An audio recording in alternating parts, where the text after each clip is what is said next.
Hey there, my name's Tyler. Thanks for joining me today. I'm hoping to spend some time talking to you about the Bible and difficult passages in the Bible. When we look at the Bible, especially the Old Testament, you'll find that there's a lot of violence. And that violence is often really distasteful to modern Western people like you and me. We think it's unjust, it's reprehensible, and you might wonder how anybody who their holy text that they believe comes from God contains this violence, how anybody could actually be a moral person who adheres to this text as a holy scripture. I want to propose, though, that at least some of the violence in the Old Testament, when we look at it instead of from a Western modern perspective and look at it in its ancient perspective, is actually about justice.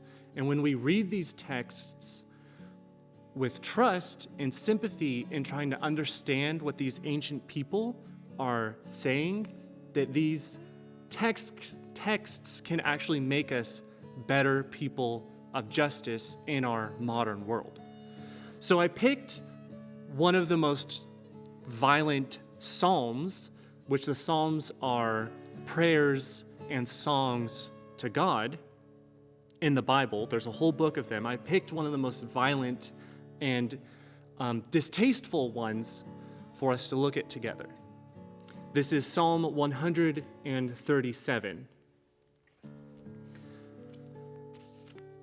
By the rivers of Babylon, there we sat down and there we wept when we remembered Zion.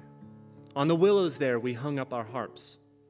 For there our captors asked us for songs, and our tormentors asked for mirth, saying, "Sing us one of the songs of Zion." How could we sing the Lord's song in a foreign land?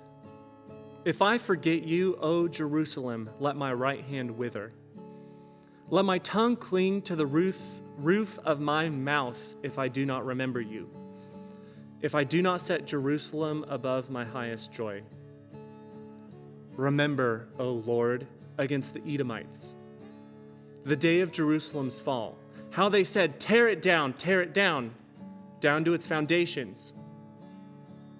O daughter Babylon, you devastator, happy shall they be who pay you back what you have done to us.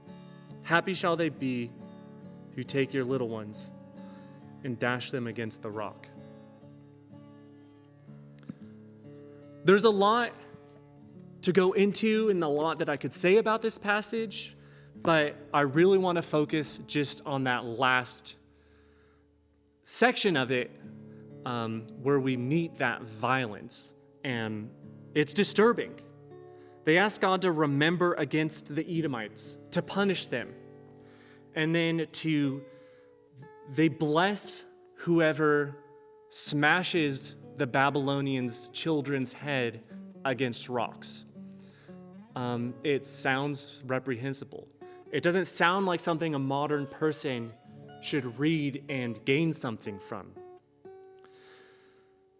But when we look at it in its ancient context, first we have to understand that the people who say this are a people who have been utterly pillaged, destroyed, raped, and taken away from their homes, deported. These Judeans, the people who sing this psalm or pray it to their God, had been destroyed by the Babylonians. It happened in the 6th century BC. That's about 2,500 years ago. The Babylonians were an extremely powerful military and nation that conquered a lot of the ancient Near Eastern world around Mesopotamia. And the Judeans were just another tiny country who happened to be in their warpath. The Babylonians burned their capital city to the ground after they had sieged the city, starved the people inside of it. They raped the women and children and the men, at least some of them. They stole everything valuable, and then they burned the entire city to the ground, along with its temple, its sanctuary, where the most holy site in this entire country for the ancient Jewish people. So when they call for the destruction of these people, when they say these violent things against them, it's not just this terroristic wrath, hatred, desire for savagery against some random people. It's the people who oppressed and destroyed and pillaged and took everything away from them. The Edomites that it talks about were Jewish allies. When the Babylonians came, the Edomites betrayed the Jews and joined in with the Babylonians in destroying the Jewish people. Their friends had joined their enemies. In the ancient world, when a treaty was broken, there's no court system or justice system that could hold the nations who had made the treaty accountable. It's actually not even really feasible today.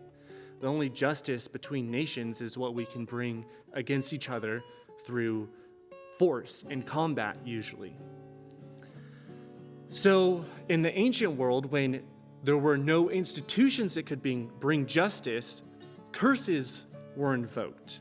The gods of the people were invoked to establish justice when human institutions broke down.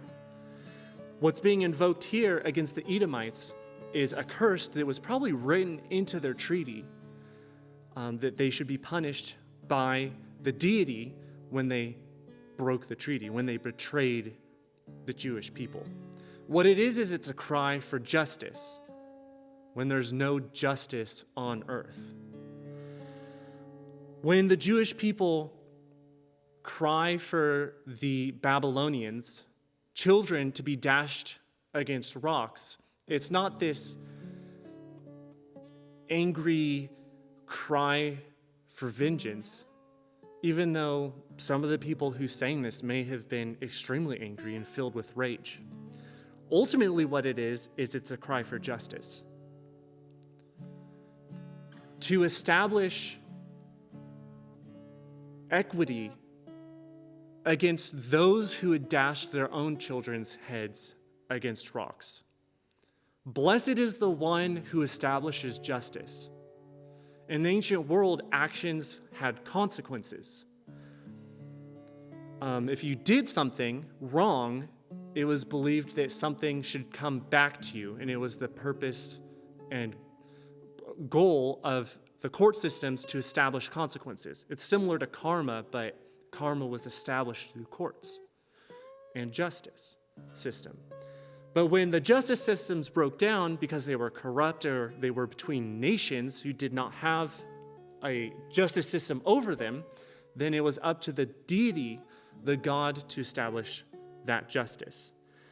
An eye for an eye, a tooth for a tooth, to bring to bear the consequences of evil actions. So this is a cry for justice of the oppressed, of a people who there's no justice on earth that will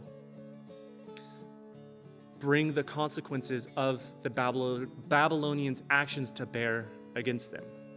So I think as we read this passage, as you read this passage, as you take it in, as a modern person, there's actually a lot it can offer to you to become a person of justice in the modern world.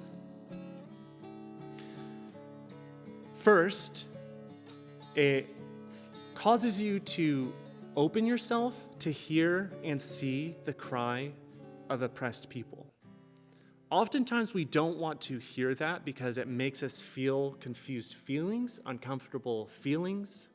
We have a lot we're dealing with in our lives already. You just want to live a happy life. Why should you worry about all these awful things if they're going to get in the way of living a happy, comfortable life when you really don't need to worry about injustices that are going on, those are other people's problem. This psalm, when you read it and you really take it in, invites you to hear and to see the cry of oppressed people instead of ignoring it. It also leads you to identify with them as oppressed people. When you read it, you take in that cry, and in a way you invoke those curses against oppressors, against the powerful, against people who commit injustice, knowing that nobody will hold them accountable. You take the side of the people they hurt. You identify with the people they hurt. So that makes you take the side of oppressed, the weak, the downtrodden people against the powerful people who crush them into the dust. Also, when you read this psalm, it forces you to ask the question, am I a person this is being invoked against? Am I an oppressor? Am I saying these words against myself?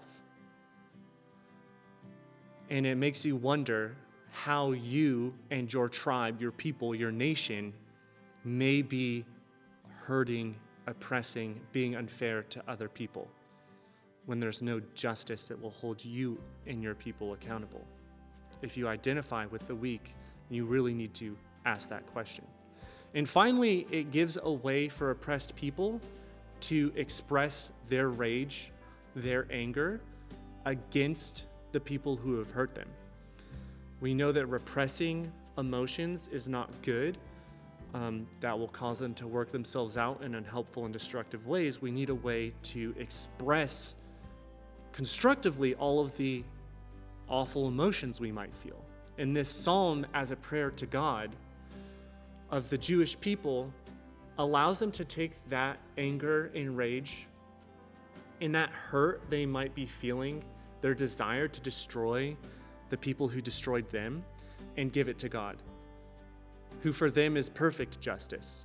And they say, we feel all these feelings, we hate these people, we give that hatred and those feelings over to you, God, and you will establish justice. It's not in our hands to establish justice. So it's a way of working out those and struggling and wrestling against those feelings of hatred and rage as you seek justice, as you seek to engage with the oppressors and the powerful and evil people in the world who don't care about fairness, and as you side with the people who have been hurt.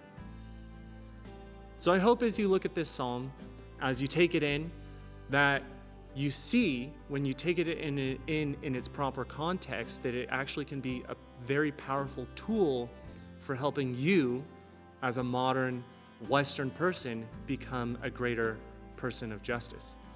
Thanks for listening.